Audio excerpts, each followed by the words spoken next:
প্রিয় দর্শক, আপনাদের সবাইকে স্বাগত জানাচ্ছি। আমি এস এম আকাশ। দেখছেন দেশ ভাবনা, এই মুহূর্তের বাংলাদেশ। আমরা সংস্কার ও নির্বাচন ভাবনা নিয়ে আলোচনা করব। আমাদের সাথে দুজন অতিথি, তাদের সাথে আপনাদের পরিচয় করে দিচ্ছি। আমাদের সাথে আছেন আবু সাঈদ খান, সম্পাদক আমাদের সময়, আপনাকে স্বাগত জানাচ্ছি। আমাদের সাথে আছেন খায়রুল আনোয়ার, জ্যেষ্ঠ সাংবাদিক, আপনাকেও স্বাগত জানাচ্ছি। আবু সাঈদ খান, আমরা যখন আলোচনা করছি তখন জুলাই মাস, মানে আমাদের যে গণ অভ্যুত্থান তার 1 বছর পূর্ণ হয়েছে।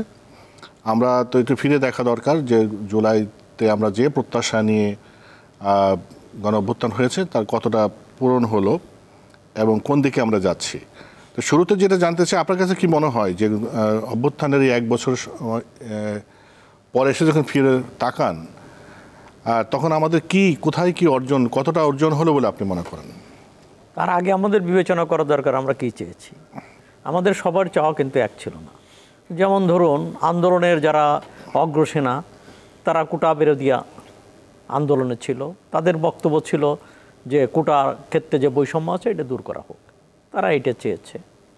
এখানে সাধারণ মানুষ তারা অংশগ্রহণ করেছিল, প্রত্যেকে তার নিজের ক্ষোভ যন্ত্রণা থেকে, প্রত্যেকের আলাদা আলাদা ব্যাপার ছিল। যেমন ধরুন, একজন সাধারণ অভিভাবক, তারাও তার সন্তানের পাশে এসে দাঁড়িয়েছিল। তো তাদের বিষয়টা ছিল যে শিক্ষা উপকরণের দাম বেড়ে যাচ্ছে, তারা সন্তানদেরকে পড়াতে পারছে না, নিরাপত্তা ছিল না, সব কারণে তারাও শরিক হয়েছিল। রাজনৈতিক দল তো সংগ্রামী ছিল, রাজনৈতিক দলগুলো সেখানে বিএনপি, ইসলামী দলগুলো, বাম দলগুলো, তারা সংগ্রামী, তাদের মতো করে সংগ্রামে ছিল। সেখানে তারা একটা গণতান্ত্রিক আকাঙ্ক্ষা ছিল নির্বাচন, একটা অর্থবহ নির্বাচন হয়ে পরপর 3টা নির্বাচন হয় নাই। তো এইখানে এই প্রহসনের 3টা নির্বাচনের পরে সঙ্গতভাবে একটা গ্রহণযোগ্য অর্থবহ নির্বাচনের আকাঙ্ক্ষা তাদের মধ্যে ছিল। যুবকদের মধ্যেও একটা অংশ যারা শুনেছে যে ভোট দেওয়া যায়, তো ভোটের মাধ্যমে এদেশে ভোট হতো, 70-এ ভোট হয়েছে, পরবর্তীতে 91, 96 এইসব সময় তো ভালো ভোট হয়েছে, কিন্তু তারা নিজেরা ভোট দিতে পারেনি। তো তাদের ভিতর একটা ক্ষোভ ছিল যে একটা দেশটা, অর্থাৎ সরকার পরিবর্তনটা যেন ভোটের মাধ্যমে হয়। এবং এইটা কিন্তু ব্যাপক মানুষের আকাঙ্ক্ষা ছিল, কারণ এখানে তো গণতন্ত্র কখনো ছিল না। এখানে যেটা ছিল সেটা হচ্ছে ভোটতন্ত্র, মানে ভোটের মাধ্যমে সরকার পরিবর্তন। ভোটের আগে মানুষ মনে করতো দেশের মালিক আমরা, কেননা এখানে যারা এমপি মন্ত্রী হবে তারা আমাদের কাছে এসছে। তো পরে তো আর এটা আসতো না, তারা পুলিশের কাছে যেত, আমলাদের কাছে যেত, এখানে জনগণ মাইনাস হয়ে গেল। জনগণ মাইনাস হয়ে গেল। তো এই সব ক্ষোভ যন্ত্রণার একটা এক জায়গায়, এক রেখায়, এক মোহনায় এসে মিলেছিল এবং সেখান থেকে একটা হয়েছে, বিস্ফোরণ হয়েছে। জগদ্দল পাথরের মতো শেখ হাসিনার শাসন, অপশাসন চেপেছিল এবং সেই অপশাসন মানে হচ্ছে গোষ্ঠীতন্ত্র। তো একটা হলো উনি পরিবারতন্ত্র, ওনার পরিবারকে প্রমোট করেছেন, তার সঙ্গে সঙ্গে একটা গোষ্ঠী, এক ধরনের গোষ্ঠী, অর্থাৎ অলিগার্ক যেটাকে বলা, শ্রেণী বলা যায়, যে তারাও তৈরি হয়েছিল। তো এইভাবে কিন্তু গণমানুষের সঙ্গে সেই শাসন ছিল না। গণমানুষের বিভিন্ন রকম সেবা থেকে তারা বঞ্চিত হচ্ছিল, পুলিশের দ্বারা নির্যাতিত হচ্ছিল, ভূমি অফিস, হাসপাতালে চিকিৎসা পাচ্ছিল না। এই ধরনের ক্ষোভ যন্ত্রণার বহিঃপ্রকাশ ঘটেছে অভ্যুত্থানে। এখন প্রশ্ন হচ্ছে আমরা কি চাই? অভ্যুত্থান উত্তর আমাদের চাওয়াটা কি? আমাদের চাওয়া তো বিভিন্ন জনের চাওয়া এক এক রকম। যেমন রাজনৈতিক দলগুলোর চাওয়া হচ্ছে একটা গণতান্ত্রিক ব্যবস্থা। তো এখানে সাধারণ মানুষের চাওয়া বৈষম্যের অবসান, দ্রব্যমূল্য নিয়ন্ত্রণে আনা, তো অর্থনৈতিক ক্ষেত্রে শৃঙ্খলা ফিরিয়ে আনা, এই চাওয়াগুলো আছে। তো সেই জায়গা থেকে যারা এই দায়িত্ব গ্রহণ করেছে তারা কিন্তু আন্দোলনের শক্তিও না। আন্দোলনের মধ্যে দিয়ে উঠে আসা 2-3 লোক, কয়েকজন লোক এখানে এসছে, তারা আন্দোলনের শক্তিও না, এমনকি তারা দেশে অভিজ্ঞ প্রশাসকও না, রাজনীতিবিদ তো নই।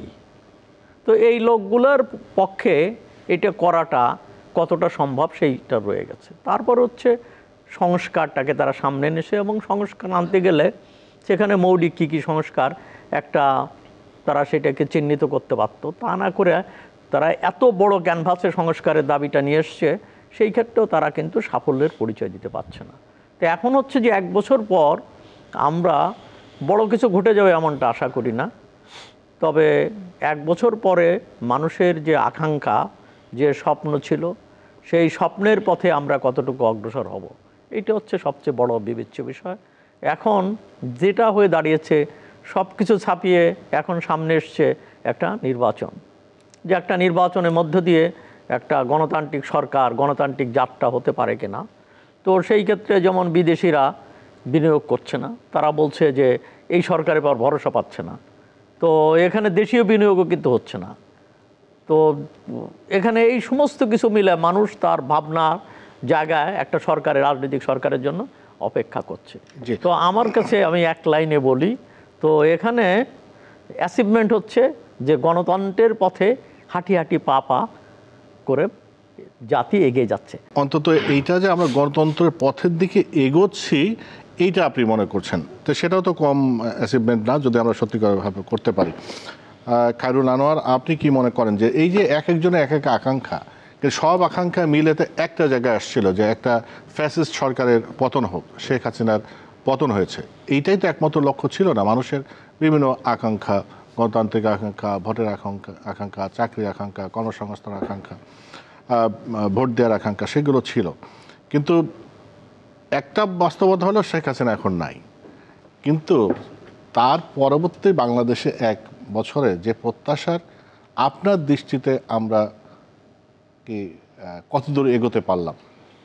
ধন্যবাদ। তো সমালোচক 24-এর প্রেক্ষাপট সম্পর্কে আলোচনা করলেন। এক বছর হতে যাচ্ছে আর কয়েকদিন পরেই। তো এখনকার প্রেক্ষাপটে যদি আমরা আলোচনা করি, তো কয়েকটা বিষয় সামনে চলে আসে। আসলে সরকার যে পরিস্থিতিতে অন্তর্বর্তী সরকার গঠিত হয়েছিল প্রফেসর ইউনূসের নেতৃত্বে, মানুষের অনেক প্রত্যাশা ছিল। 24শে জুলাই যেমন সব পথ এক স্রোতে গেছে, এক পথে গেছে, এখন পথ ভিন্ন হয়ে গেছে। তো বিভিন্ন চ্যালেঞ্জের মধ্যে দিয়ে তাদেরকে অগ্রসর হতে হচ্ছে। বিশেষ করে আইন শৃঙ্খলা পরিস্থিতি মারাত্মক অবনতি ঘটেছিল। পুলিশকে একটা দলীয় বাহিনীতে পরিণত করা হয়েছিল। ব্যাপক হত্যাযজ্ঞ চলেছে। প্রশাসনকে দলীয়করণ করা হয়েছে। সব কিছু মিলে এমন একটা অবস্থা তৈরি হয়েছিল, গুম, খুন, ব্যাংক লুট, চোরতন্ত্র প্রতিষ্ঠা, অর্থনীতিকে ফোকলা করে দেওয়া। সেখান থেকে আসলে এই 15 বছর, বিশেষ করে শেষের 10 বছরে যা হয়েছে, তাতে অল্প সময়ের ভিতরে সে পুরোপুরি সেখান থেকে ঘুরে আসাটা খুবই কঠিন কাজ। কিন্তু সরকারের হয়তো সদিচ্ছা আছে, কিন্তু অনেক ক্ষেত্রে তারা সে কাছাকাছিও যেতে পারেনি। বিশেষ করে আইন শৃঙ্খলা পরিস্থিতি যদি আপনি বলেন, তো প্রথম দিকে 5-6 মাস যেহেতু পুলিশেরও মনোবল ভেঙে গিয়েছিল, তারা জনতার মুখোমুখি হয়েছে, প্রতিপক্ষ হয়ে গেছিল সে জনতার ইয়েতে। তার জনতার ক্ষোভ ছিল, থানাতে আগুন দেওয়া হয়েছে, পুলিশ ফাঁড়িতে আগুন দেওয়া হয়েছে, 1,500 মানুষ জীবন মারা গিয়েছে, পুলিশেরও অনেকে নিহত হয়েছে। তো পুলিশের মনোবল ভেঙে যাওয়ায় আইন শৃঙ্খলা পরিস্থিতি প্রথম দিকে যাচ্ছিল, এতদিনে সেটা ফিরে আসা উচিত ছিল, কিন্তু সেটা হয়নি। বিশেষ করে মবতন্ত্র যেভাবে কায়েম হয়েছে, সংবাদপত্রে খবর দেখলাম যে মব সন্ত্রাস এটাতে প্রায় 169 জন মারা গেছে পর্যন্ত। স্বাধীনতার পর থেকে সব সরকার কম বেশি হয়েছে, স্বাধীনতার পরও হয়েছে, কিন্তু স্বাধীনতার পর তার বেশি হওয়ার কথা ছিল, কিন্তু সেভাবে কিন্তু হয়নি। কয়েকটা ঘটনা ঘটেছিল, এরপর বিভিন্ন সময় হয়েছে সব সরকার আমলে। কিন্তু এই 11 মাসে 169 জন, এটা তো ধারণার বাইরে। কিন্তু সেটা তো নিয়ন্ত্রণ করা যাচ্ছে না। শুধু পিটে হত্যা করা হচ্ছে, মারা হচ্ছে তা না, এই থানা চড়াও হচ্ছে, পুলিশ কাছ থেকে আসামি ছিনতাই করে নিয়ে যাওয়া হচ্ছে। পুলিশ অনেক ক্ষেত্রে আপনার গুটিয়ে নিয়ে যাচ্ছে। পটিয়াতে যে ঘটনা ঘটলো, থানা ঘরে হলো, আগুন দেওয়া হলো, অনেক জায়গায় আসামি ছিনিয়ে নেওয়া যাচ্ছে, সাজাপ্রাপ্ত আসামি ছিনিয়ে যাওয়া হচ্ছে। এটা গেল একটা দিক, আইন শৃঙ্খলা পরিস্থিতি। নির্বাচনে একটা ঘোষণা দেওয়া হয়েছে। এখন নির্বাচনে যেতে হলে তো আপনাকে প্রথমে আইন শৃঙ্খলা প্রশাসন ঠিক করতে হবে। সেখানে তো আমরা সে পর্যায়ে যেতে পারিনি, এবং এটা কিভাবে হবে সেটাও একটা চ্যালেঞ্জের বিষয়। সরকারের হয়তো চেষ্টা আছে, কিন্তু সরকার এখন এই ক্ষেত্রে সাফল্য দেখাতে পারেনি। অর্থনৈতিক ক্ষেত্রে হয়তো বলতে পারেন যে মোটামুটিভাবে দ্রব্যমূল্যটা স্থিতিশীল আছে, ব্যাংকিং সেক্টরে তো কাজ হয়েছে। আর অন্য ক্ষেত্রে বলতে গেলে এই যে সবচেয়ে বড় যে বিষয়টা, এই যে ঐক্যমত্য কমিশন করা হয়েছে, অনেকগুলো সংস্কার কমিশন, প্রথমে ছিল 6টা, পরে আরও 5টা সংস্কার কমিশন করা হয়েছে। এই যে সুপারিশগুলো তৈরি করা হয়েছে, এখন মূলত দেখা গেলো নির্বাচন কেন্দ্রিক সুপারিশগুলো নিয়ে আলোচনা হচ্ছে আর কি। কীভাবে নির্বাচন হবে, সংবিধান সংস্কার, উচ্চকক্ষ, নিম্নকক্ষ, পিআর পদ্ধতি, এগুলো নিয়ে কিন্তু কোনো সিদ্ধান্তে আসতে পারছে না। 3 মাসের ধরে বৈঠক চলছে, কিন্তু কিছু কিছু ক্ষেত্রে ঐক্যমত হয়েছে, কাছাকাছি এসেছে। তারপর মেজর কিছু ইস্যুতে দলগুলা একমত হতে পারছে না। এর ভিতরে একটা সংশয় দেখা দিয়েছে নির্বাচন নিয়ে অনেকের ভিতরে, যে আসলে নির্বাচন কি হবে। প্রধান উপদেষ্টা প্রথমে বলেছিলেন বছর ডিসেম্বর থেকে আগামী জুন পর্যন্ত। পরে উনি ঘোষণা দিলেন জাতির উদ্দেশ্যে ভাষণ দিয়ে এপ্রিল। পরে লন্ডনে বৈঠকের পর বিএনপির ভারপ্রাপ্ত চেয়ারম্যানের সাথে বৈঠকের পর উনি আবার বললেন যে ফেব্রুয়ারিতে প্রথম দিকে হবে নির্বাচন, যদি দৃশ্যমান অগ্রগতি হয় সংস্কার এবং বিচারের। তো এই ঘোষণাটা দেওয়া হয়েছে, কিন্তু সেটা নিয়ে একটা সংশয় কিন্তু মানুষের মধ্যে রয়ে গেছে। যা তাহলে আপনার দৃষ্টিতে তাহলে এই পর্যন্ত এই এক বছরে কি অর্জন বলে মনে করেন? অর্জন হলে আমি যে বলতে পারি যে মোটামুটি অর্থনীতি বললাম, এটা হয়েছে সরকারটা আন্তরিকতা আছে সংস্কার কমিশন। কিন্তু আমার মনে হয়েছে কি সংস্কার কমিশন এতগুলো করেছে, ধরেন আপনার গুরুত্বপূর্ণ একটা হচ্ছে শিক্ষা সংস্কার কমিশন করা হয়েছে, হয়নি। গণমাধ্যমে এটা করা হয়েছে, যে আমরা যেহেতু এই পেশার লোক আমরা বলতে পারি করা হয়েছে। 24 তারিখে মানে একটা সংক্ষিপ্ত তালিকা দেওয়া হয়েছে, 22 তারিখে দেওয়ার পরে যে বলে একটা সংক্ষিপ্ত, যেটা ইমিডিয়েট সরকার করতে পারে। 3 মাস আলোচনায় আসবো, 3 মাস পরে সেটা পর্যালোচনা কমিটি গঠন করা হয়েছে। নারী সংস্কার কমিশন আপনি ধরে নিতে পারেন যে এটা কোনো কিছু করা হবে না আর কি। তো এই যে ছড়িয়ে ফেলা, এত কিছু নিয়ে আসা হয়তো হয় না। উচ্চ কক্ষ নিম্ন, যে দেশে আপনার এই 53 বছরে একটা কক্ষই ঠিক মতো চলেনি, গণতন্ত্র ধারাবাহিকতা অব্যাহত ছিল না কখনো, তাই না? বিভিন্ন বাধাগ্রস্ত হয়েছে, সামরিক শাসন, অভ্যুত্থান, হত্যাকাণ্ড বিভিন্নভাবে হয়েছে। তো যেখানে এক কক্ষই চলে না, সেখানে আপনি 2 কক্ষ করতে যাচ্ছেন, পিয়ার পদ্ধতি করতে যাচ্ছেন। এত কিছু মিলে হয় কি বিষয়গুলো জটিল হয়ে যাচ্ছে, এবং নির্বাচন ইস্যুতে বিভিন্ন দলগুলা ভিন্ন ভিন্ন অবস্থান নিচ্ছে, এবং এত প্রকট হচ্ছে সব কিছু, নতুন নতুন দাবি দেওয়া আসছে। প্রথমে বলা হয়েছে যে নির্বাচনের জন্য সংস্কার যেটুকু প্রয়োজন সেটা করে আমরা নির্বাচনে যাব। এখন দেখা গেল যে বিভিন্ন সংগঠন, বিশেষ করে জামাত ইসলামী এবং এনসিপি নতুন নতুন করে তার দাবি দেওয়া তুলছে। তার মানে বিষয়টা হলো যে এখন সামনে যদি আমরা ফেব্রুয়ারি নির্বাচনের ডেডলাইন ধরি, তার মানে এখন যে অন্য সংস্কার বা অন্যান্য কাজে গুছিয়ে নিয়ে আসতে হবে, সেইটা এখনো খুব একটা দৃশ্যমান হয়নি বলে মনে করেন? দৃশ্যমান হচ্ছে কি সরকার যদি আসলে খুব আন্তরিক হয়, সদিচ্ছা হয়তো কিন্তু আন্তরিক যদি হয়, তাহলে রাজনৈতিক দলগুলোকে মোটামুটি অনেক ছাড় দিয়ে, সবাইকে ছাড় দিয়ে একটা পর্যায়ে যেতে হবে যে আমরা ইলেকশনটা করবো। ইলেকশন বিলম্বিত হলে কিন্তু নির্বাচনটা অনিশ্চিত হয়ে পড়বে। আমরা আবু সাইদ খান, আপনি এই যে বলছিলেন যে হাঁটি হাঁটি পাপে গণতন্ত্রের দিকে এগিয়ে যাওয়া, তার মানে হলো যে এখানে যে ঐক্যমত্য কমিশন, রাজনৈতিক দলগুলোর একটা ঐক্যমত্য আসতে হবে।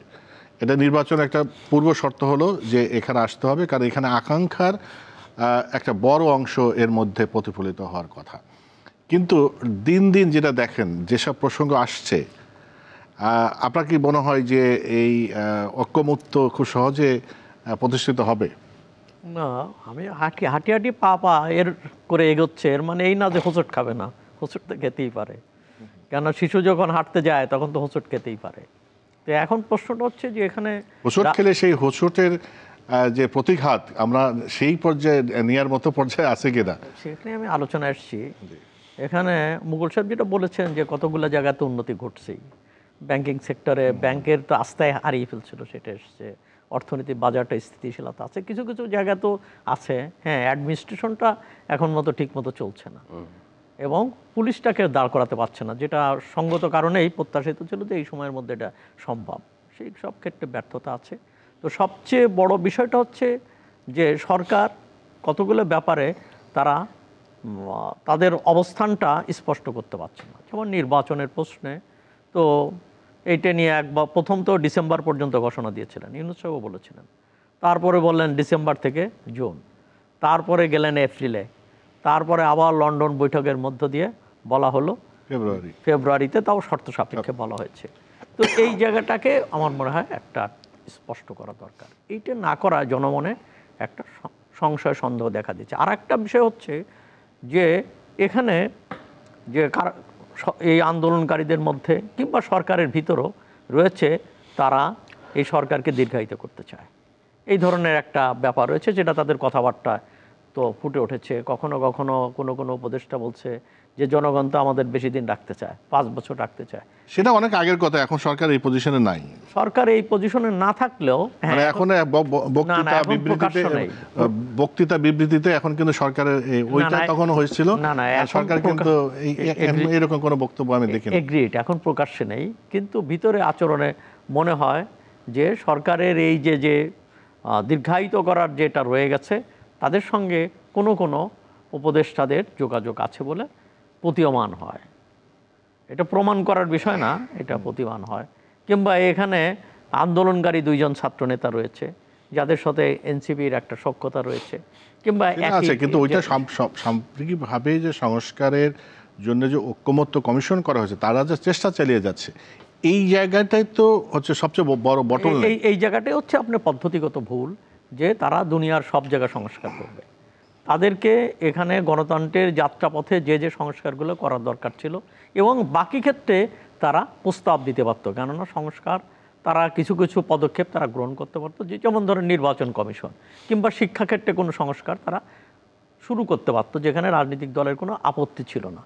তো সেই জায়গাগুলোকে তারা না করে একটা ব্যাপক আলোচনার মধ্যে জাতিকে ঢুকিয়ে দিয়েছে, এবং মূল আলোচনা যেটা, যে গণতন্ত্র উত্তরণের জন্য যে সংস্কারগুলো দরকার, সেই আলোচনাকে বিলম্বিত করেছে। বিলম্বে হলেও তারা সেই পয়েন্টগুলোকে সামনে নিয়ে এসছে।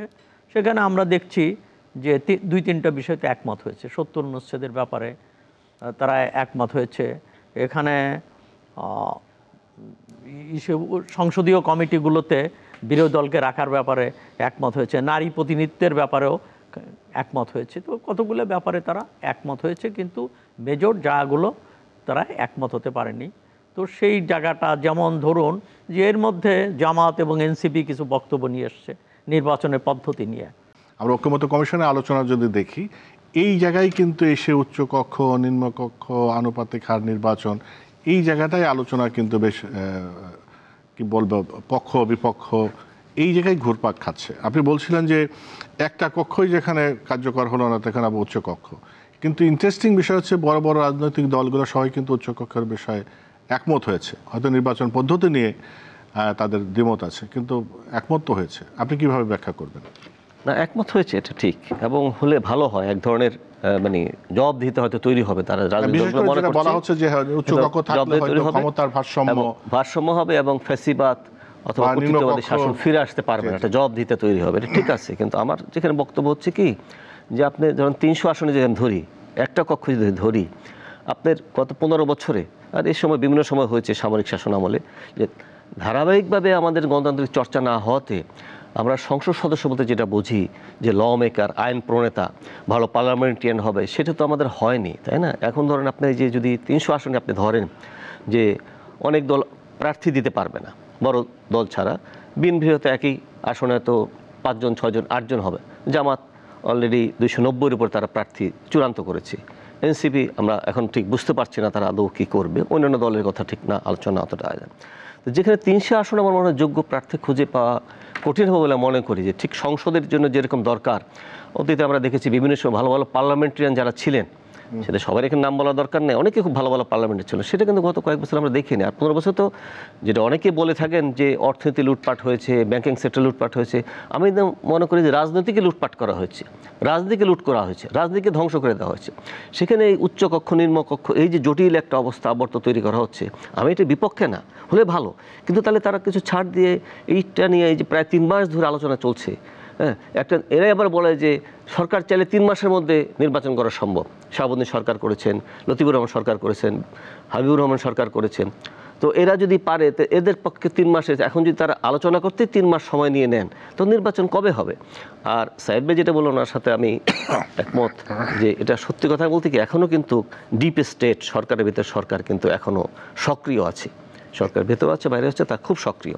তারা চায় ক্ষমতাকে প্রলম্বিত করা। কেন আপনার এটা মনে হয়? মনে হয় এই কারণে যে আসলে ক্ষমতা হলো কি, শুধু মানে আওয়ামী লীগ বা অন্য দলের কথা বলে তো লাভ নাই, যে যা সহসা ছাড়তে চায় না, কিন্তু থাকতে চায়, এটা একটা প্রবণতা। সবাই না, এই যে বলা হয় যে ডিপ স্টেট, কয়েকজন, গুটি কয়েকজন আছেন, তারা কারা সেটা অন্য জিনিস বলা, তারা ডিপ স্টেট হিসেবে কাজ করছে, ক্ষমতা কোনো কোনোভাবে তারা দীর্ঘায়িত করতে চাচ্ছে আর কি। এবং এই জন্য কিন্তু আমার মনে হয় যে সরকার যে একটা মানে অঙ্গীকার, যে না আমরা এই নির্বাচন করবো, সরকার চাইলে ঠিক আছে এবছরে যদি তারা ইয়ে করতে পারে, তারা জানুয়ারি মাসে নির্বাচন করতে পারে। ফেব্রুয়ারি মাসটা তো একটু ঝুঁকিপূর্ণ হয়, রোজা শুরু হওয়ার আগে যদি তারিখ নির্ধারিত হয়, কোনো কারণে যদি না হয়, তাহলে এপ্রিল তো ঝড় বৃষ্টি বাদল সব মিলে একটা প্রতিকূল আবহাওয়া থাকবে, তখন না হলে কি নির্বাচন ঝুলে যাবে, সেটা কি ঠিক হবে? আপনার ধরেন বিনিয়োগ নাই, দেশি বিনিয়োগ নাই, বিদেশি বিনিয়োগ নাই, এবং আন্তর্জাতিকভাবেও আমাদের আস্তে আস্তে কিছু কিছু বিষয় নিয়ে কিন্তু বিভিন্ন মিডিয়া এবং বিভিন্ন সংস্থা থেকে কথা তোলা শুরু হয়েছে কিন্তু বিভিন্নভাবে, এবং দিন যতই যাবে ততই কিন্তু এগুলো বাড়তে থাকবে। এই জন্য একটা গ্রহণযোগ্য নির্বাচনের জন্য যতটুকু দরকার, একবারে তো আপনি খোল লঞ্চে পাল্টে ফেলতে পারবেন না। আপনাকে তো সময় লাগবে। যেটা 53 বছর পারেননি সেটা আপনি কীভাবে আপনি আশা করেন যে 1 বছর 1.5 বছরে হবে? কিছু কাজ সংস্কার করে একটা গ্রহণযোগ্য অবাধ সুষ্ঠু নির্বাচন যা হয় সেটা করে, হ্যাঁ অবশ্যই ঐক্যমতের ভিত্তিতে কিছু জিনিস সংস্কার হতে হবে যাতে আমরা আবার কর্তৃত্ববাদী শাসন ফেসিবাদে ফিরে না যায় আর কি। আর ডিপ স্টেটের ব্যাপারে আমার মানে ধারণা যে একটা ডিপ স্টেট এখানে সক্রিয় আছে যাতে নির্বাচনটা বিলম্বিত হয় আর কি। আচ্ছা, আবু সাইদ খান, আপনি এই যে আলোচনাটা নতুন করে এসেছে আনুপাতিক হারে নির্বাচন করার যে বিষয়টা, এইটা আসলে কতটা বাস্তবসম্মত এবং এটা কেন এই আলাপটা নিয়ে আসা হলো আপনার কি মনে হয়? আচ্ছা, প্রথমত হচ্ছে যেমন আনুপাতিক মানে ওই হারে মানে আনুপাতিক ভিত্তিতে দলের ভোটের আনুপাতিক ভিত্তিতে নির্বাচন, এটার আমি সমর্থক এবং আমি 91 সাল থেকে এটার ব্যাপারে অনেক প্রবন্ধ লিখেছি। কিন্তু প্রশ্ন হচ্ছে যে আজকের অবস্থায় এটা রাজনৈতিক দলের ঐক্যমত্য ছাড়া এটা সম্ভব না। অতএব এই চর্চার জায়গাটা এখানে সুযোগটা নেই। তবে এখানে উচ্চকক্ষে কিন্তু সবাই আনুপাতিক প্রতিনিধিত্ব চাচ্ছে, যেমন অন্য দল চাচ্ছে, বিএনপিও আনুপাতিক চাচ্ছে। বিএনপি চাচ্ছে সিটের অনুপাত, আর অন্য দল চাচ্ছে ভোটের অনুপাত। মানে এটা হলো যে ওই নারী আসন যেভাবে হয় বিএনপি নারী আসনটা এটা, তাহলে আনুপাতিক সবাই চাচ্ছে। এখন হচ্ছে যে কোনটা জাস্টিফাইড, সিটের আনুপাতিক, কিন্তু আপনার নিম্নপক্ষেও তো আনুপাতিক চাচ্ছে। হ্যাঁ, অন্যরা যারা চাচ্ছে, কিন্তু যে আলোচনা যেখানে চলে গেছে তো সেখানে তো অলরেডি সেই আলোচনার মধ্যে কিন্তু কোনো দল এটা আনে নেই। মাঠের বক্তৃতায় বলছে, কিন্তু কোনো দল বলে নেই যে সংসদ বাতিল করে এখন পর্যন্ত আলোচনা যেখানে যতটুকু ঐক্যমত্য হয়েছে সেখানে কিন্তু নির্বাচন মানে পার্লামেন্ট ইলেকশনই বোঝানো হচ্ছে এবং আসন ভিত্তিক, অর্থাৎ আসন ভিত্তিক নির্বাচনের কথাই বলা হচ্ছে, সেখানে সংখ্যানুপাতিক পদ্ধতির কথা বলা হচ্ছে না।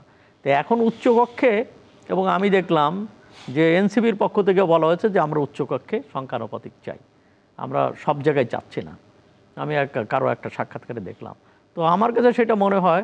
আমি একটা পত্রিকায় দেখলাম এমনভাবে লেখা হয়েছে যে আসলে সংখ্যানুপাতিক কথাটা তুলছে জামাত, তো সবচেয়ে বড় জোরেশোর এটা তুলেছে, এর সাথে এবি পার্টি বা জামাত সমর্থিত বা ইসলামী দলগুলো আছে।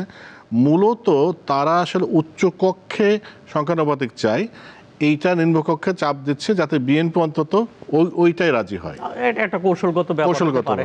তো এখন হচ্ছে বিএনপির ভারপ্রাপ্ত চেয়ারম্যান তো বলেছেন যে কেউ যদি যৌক্তিক প্রস্তাব নিয়ে আসে, তারা 21 দফা তাদের ভিত্তি, এবং 21 দফার মধ্যে 31 দফা তাদের ভিত্তি, এবং 31 দফার মধ্যে দ্বিকক্ষ আছে। তো এখন প্রশ্নটা হচ্ছে, তারা বলছে কেউ যদি, উনি বলেছেন যে কেউ যদি যৌক্তিক প্রস্তাব নিয়ে আসে তো ওনারা এটা বিবেচনা করবেন। তো সেইটা যদি হয়, এখন উচ্চকক্ষে এটা একটা যৌক্তিক বিষয়। এখন অনেকেরই ধারণা হতে পারে তাহলে জামাত কিংবা এনসিপি কিছু সিট পেয়ে যেতে পারে, বেশি সিট পেতে পারে। তো সেইটা কোনো বিবেচ্য বিষয় হওয়া উচিত না। তো বিবেচ্য বিষয় হওয়া উচিত যে পদ্ধতিটা কি, কে ইলেকশনে জিতবে কি না জিতবে। সেটা আপনার ধরেন উচ্চকক্ষে যদি আনুপাতিকভাবে হয় এবং সেক্ষেত্রে জামাত, এনসিপি বা অন্যান্য দলগুলো পায়, সেটা তো বরং মানে চেক অ্যান্ড ব্যালেন্সের জন্য আমারও সেটা মনে হয় যে সেটা বিষয়। তো এই জায়গাটা ঐক্যমতের চেষ্টা হতে পারে এবং সেটা হওয়াটাই যুক্তিযুক্ত বলে আমি মনে করি। আর পার্লামেন্টে সেখানে সে সংখ্যানুপাতিক পদ্ধতি ইন্ট্রোডিউস করার আর কোনো সুযোগ এখন আর নাই, মানে এই এখনো বাংলাদেশ সেই পর্যায়ে আসেনি বলে মনে করছেন। আচ্ছা, ঠিক আছে, আমরা অন্য একটা প্রসঙ্গে আসি, মানে সামগ্রিক এই সমসাময়িক বিষয়, যেহেতু কারণ আনোয়ার আপনি বলছিলেন যে নির্বাচন বা এই বর্তমান যারা আছে এরা ডিপ স্টেট বা কেউ ক্ষমতা একটু আরও কিছুদিন থাকতে চায়, এরকম একটা আলামত বা আপনারা মনে করেন। সেক্ষেত্রে যে ফেব্রুয়ারিতে নির্বাচন হওয়ার কি কোনো না হওয়ার কোনো আশঙ্কা আছে? সাথে এটা বলি, একটা বড় স্টেক হোল্ডার যারা আছে এদেরকে উপেক্ষা করে এই সরকার কি সেই পরিমাণ, তাদের কি শক্তি আছে যে যারা এই বড় বড় স্টেক হোল্ডার তাদেরকে উপেক্ষা করে মানে ক্ষমতা কোনো টালবাহানা করে ক্ষমতায় থেকে যাওয়া? না, সেটা তো মানে একটু আলোচনা করে বলতে হবে বিষয়টা, যে চিফ অ্যাডভাইজার কিন্তু ফিরে আসার পর কিন্তু উনি কিন্তু ফেব্রুয়ারিতে যেটা বলা হয়েছে মানে পর্যাপ্ত অগ্রগতি হলে বিচার এবং সংস্কারে নির্বাচন হতে পারে। কিন্তু আপনার প্রধান নির্বাচন কমিশনার ওনার সাথে সাক্ষাৎ করেছিলেন, এই সৌজন্য সাক্ষাৎ বলা হয়েছে, কিন্তু একটা পর্যায়ে বলছেন যে আমরা ফেব্রুয়ারি এবং এপ্রিল ধরে আমরা অগ্রসর হচ্ছি। এখানে তো সংশয় তৈরি হয় যেখানে পরে অবস্থানটা আসলো যে অগ্রগতি হলে ফেব্রুয়ারি মাসে নির্বাচন হতে পারে। আবার সিইসি যদি বলে আমরা ফেব্রুয়ারি এবং এপ্রিল ধরে আমরা অগ্রসর হচ্ছি, তাহলে জিনিসটা একটু মানে সংশয় কি তৈরি করে, একটা ধোঁয়াশা কি তৈরি করে না? যেখানে সর্বশেষ যেটা এক ধরনের একটা ঘোষণা হলো, লন্ডন ঘোষণা, সেই ভিত্তিতে বলতে পারতে আমরা মানে তৈরি হচ্ছি। সিএসসি তো ডিসেম্বরে প্রস্তুত। হ্যাঁ, কিন্তু এর আগে যে সাহেব বললেন সিএসসি কিন্তু এই বছরের শুরু থেকে বলে আসছে আমরা যখন বলবে আমরা ডিসেম্বরের জন্য প্রস্তুত আছি। এই কথা বলে এখন যদি বলেন ফেব্রুয়ারি থেকে, এই একটা বিষয় আছে যে বলতেছেন যে আমরা এপ্রিল, এই 2টা মাস ধরে আমরা অগ্রসর হচ্ছি। আর সবচেয়ে বড় যে সমস্যা দেখা গেছে, বিএনপি কিন্তু এই সংস্কারের ক্ষেত্রে কিছু কিছু ক্ষেত্রে বেশ ছাড় দিয়েছে এবং উদারতার পরিচয় দিয়েছে। যেমন প্রধানমন্ত্রীর যে 10 বছর মেয়াদ, সেটা তারা মেনে নিয়েছে। তারপর রাষ্ট্রপতি গোপন ভোট, সংসদীয় কমিটিতে বিরোধী দলকে সভাপতির পদ দেওয়া, তারপর আপনার ডেপুটি স্পিকার, এরকম বেশ কিছু বিষয়ে তারা ছাড় দিয়েছে। কিন্তু জামাত ইসলামী তার বারবার অবস্থান পরিবর্তন করছে। জামাত ইসলামের নায়েবে জানুয়ারি মাসের শেষের দিকে হবে, গিয়েছিলেন, ফিরে আসে উনি কিন্তু বলেছিলেন যে ফেব্রুয়ারি মাসে নির্বাচন হতে পারে, রোজার আগে হতে পারে। হ্যাঁ, কারণ এপ্রিলে আবহাওয়া অনুকূল থাকবে না। পরে আবার উনি বললেন কিছুদিন পরে, যেন এটা একটু দলের ভিতরিয়ে হলো, তখন আবার বললেন যে না, এপ্রিলে হতে পারে। এনসিপি তো এক এক সময় এক এক দাবি নিয়ে আসছে। প্রথম হচ্ছে বিচার এবং সংস্কার শেষ হওয়ার পর। এখন আবার ওই দেখলাম একজন নেতা বলেছেন যে পুলিশের সংস্কার হতে হবে আগে। তো এক একটা তারা স্থির থাকছে না আর কি।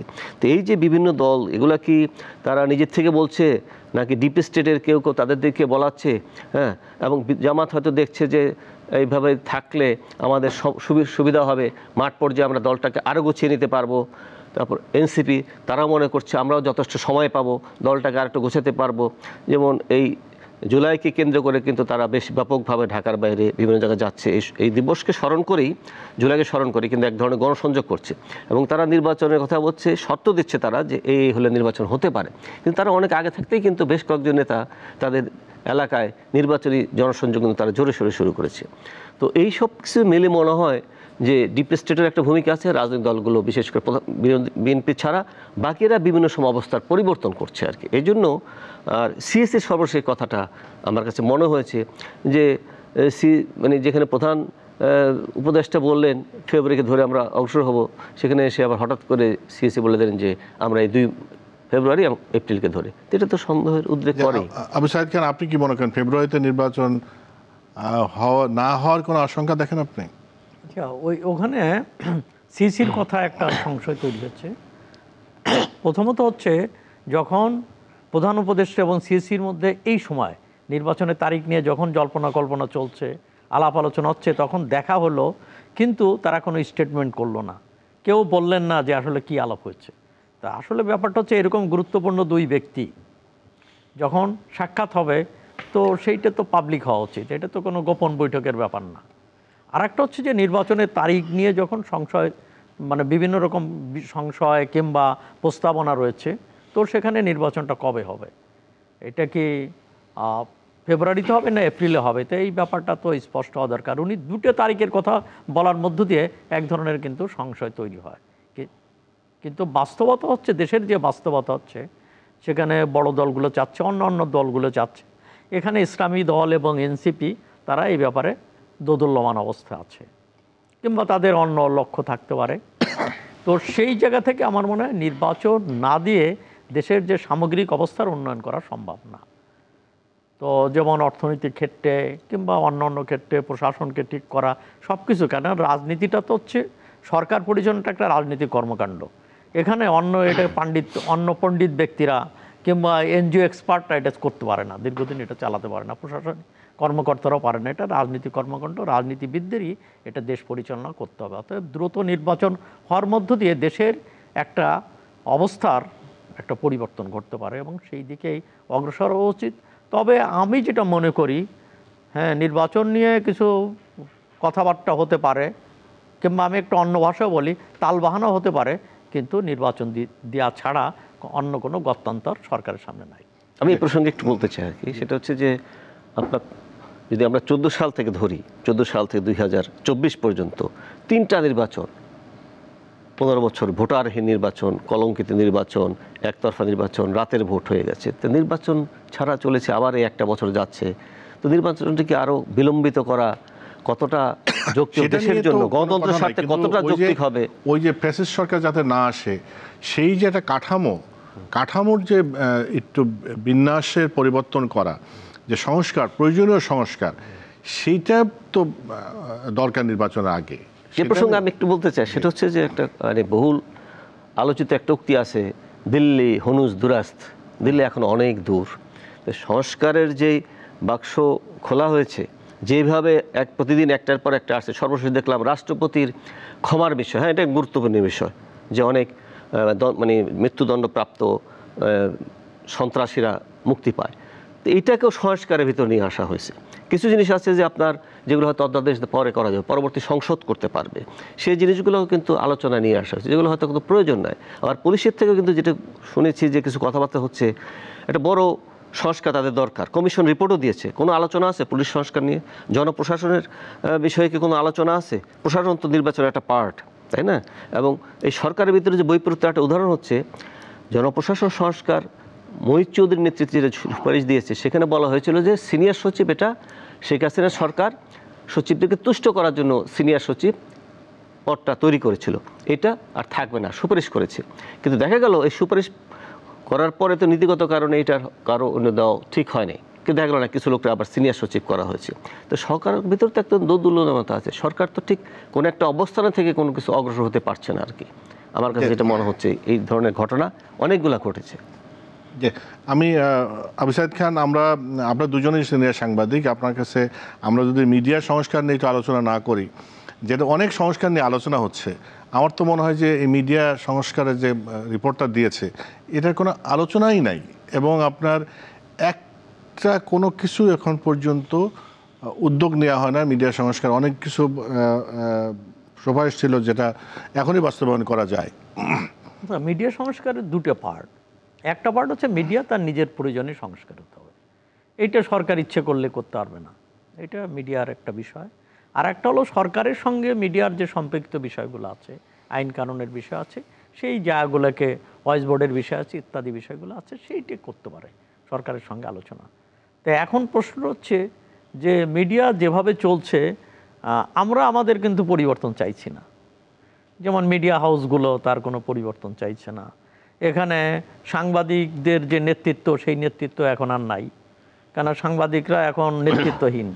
একসময় তো সাংবাদিকদের, দেশের যাই অবস্থা থাক, সাংবাদিকদের একটা নেতৃত্ব ছিল, কিন্তু গত 15 বছরে সাংবাদিকদেরকে যেখানে নিয়ে আসা হয়েছে, সেখানে তো সংস্কার দরকার। আপনার তো সাংবাদিকদের প্রতিনিধিত্ব তো ইউনিয়ন না, ট্রেড ইউনিয়ন, সেখানেই তো আমরা যে যা করে রেখেছি, সেখানেও তো একটা দলতন্ত্র তৈরি হয়েছে। তো সেই জায়গাও তো আমাদের মানে সেই সংস্কারটা কিন্তু সরকারের বিষয় না, না, সাংবাদিকরা তো কেউ তো কোনো সাংবাদিকদের বিষয়। কিন্তু সাংবাদিকদের ভিতর থেকে সেই গরজ নাই। মানে দুটো জিনিস সাংবাদিকদের সংস্কারের, ধরেন 3টে বিষয়। একটা হলো সরকারের সঙ্গে আইন কানুনের বিষয় আছে, আর একটা হচ্ছে হাউসগুলোর, মিডিয়া হাউসগুলো তার নিজের প্রয়োজনে সংস্কার করতে হবে, আর একটা হচ্ছে যে সাংবাদিকরাও ঐক্যবদ্ধ হতে হবে তার নিজের দাবিতে। তো এই যে তিনটা এর স্টেক হোল্ডার, তো এখন আমরা কোনো জায়গায় সাড়া দেখছি না, উপরেও নেই, সাংবাদিকদের ভিতরেও নেই। সাংবাদিকরা নিজেদের পদ পদবি কিংবা নিজেদের অবস্থান ঠিক করা নিয়ে ব্যস্ত হয়ে পড়েছে। আর এখানে মিডিয়া হাউসগুলো গতানুগতিক ধারায় চলছে। তো এখানে একটা সংস্কারটা শুরু করার দরকার, এবং আমার কাছে যেটা মনে হয় যে সাংবাদিকদের সংস্কারটা সাংবাদিকদেরকে অগ্রণী ভূমিকা পালন করতে হবে এই ক্ষেত্রে। হ্যাঁ, সরকারকেও বাধ্য করার দায়িত্ব কিন্তু সাংবাদিকরা। ওই এর আগে আমরা যতটুকু ডেভেলপমেন্ট দেখেছি, আইন কানুনের ক্ষেত্রে যতটুকু পরিবর্তন দেখেছি, সেটা সাংবাদিকদের আন্দোলনের ফসল।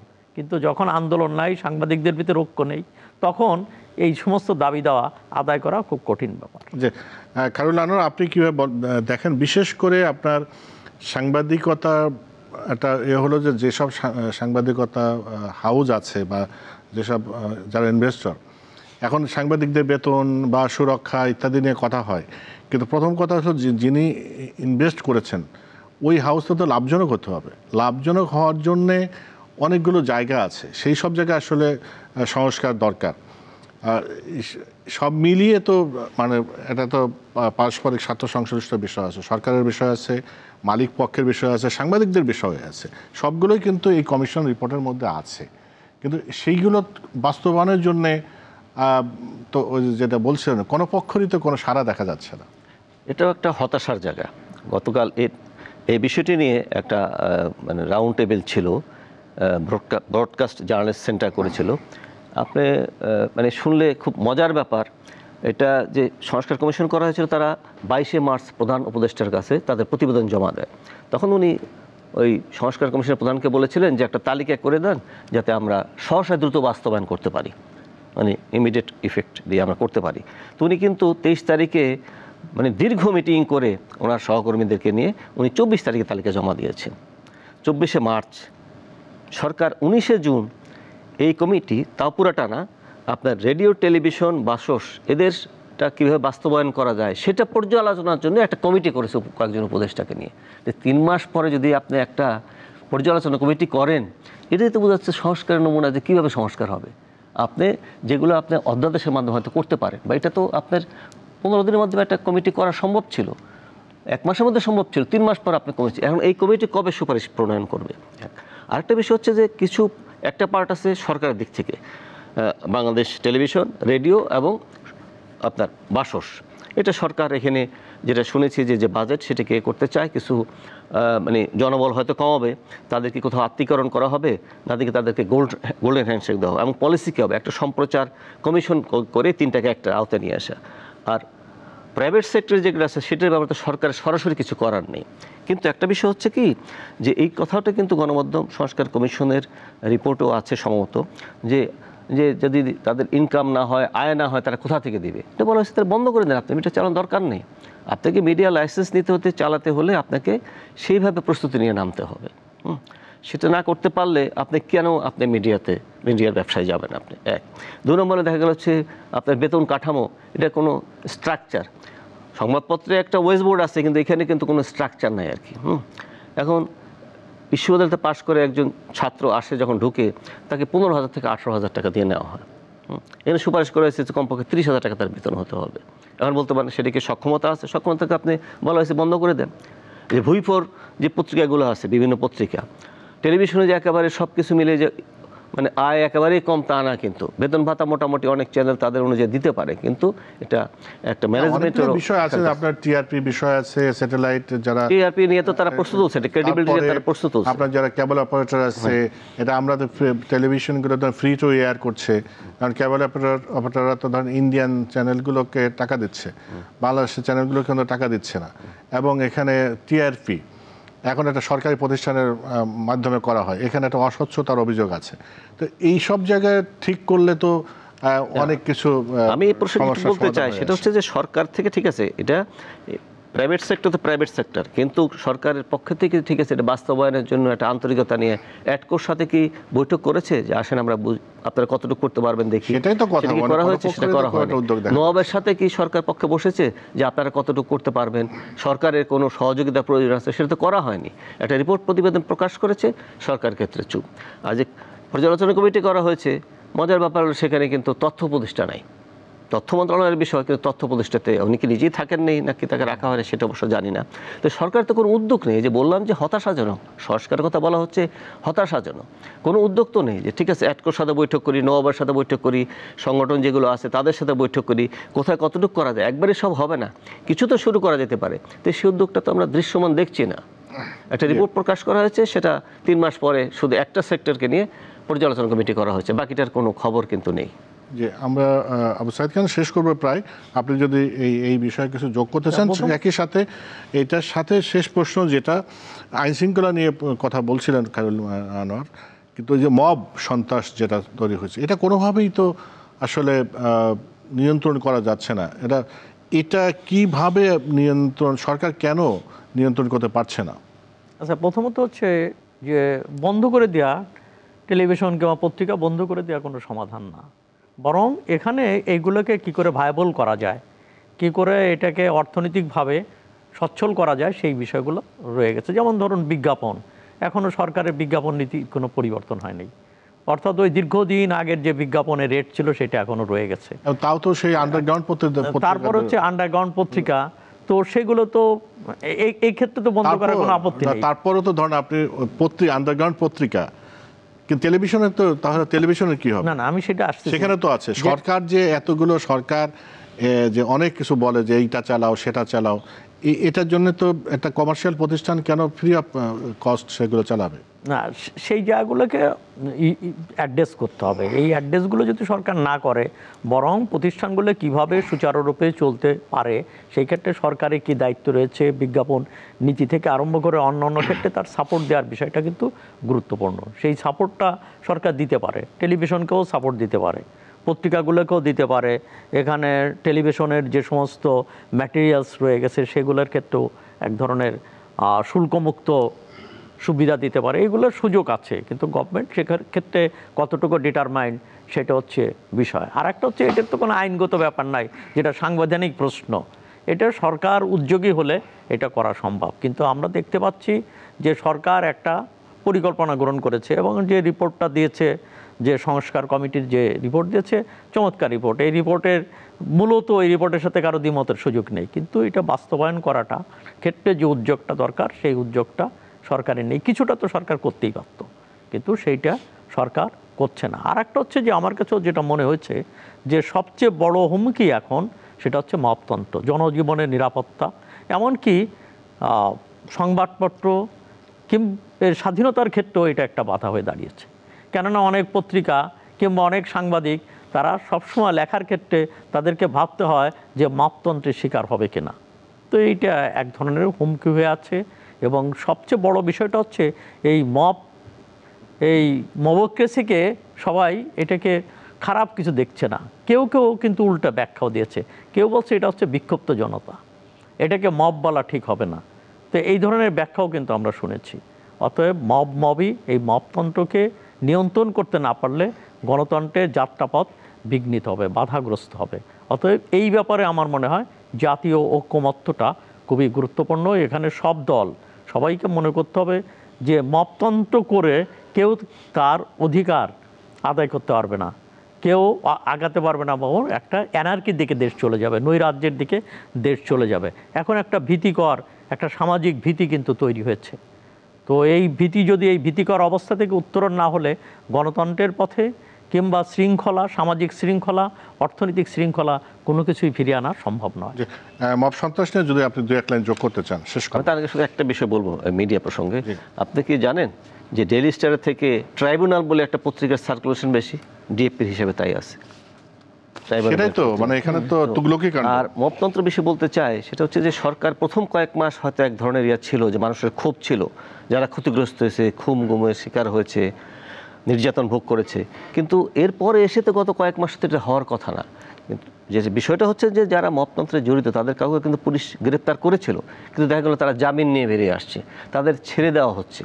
তো সেখানে যদি কঠোরভাবে যদি এদেরকে দমন করা হতো, যদি সাজা দেওয়া হতো, জামিন না দেওয়া হতো, আইনের আওতায় আনা হতো, তাহলে জিনিসটা হয়তো নিয়ন্ত্রিত হতো। কিন্তু দেখা গেল না, সেটা করা না হতে এটা আরও উৎসাহিত হচ্ছে এবং এই মানে মব ভায়োলেন্সটা চলছে।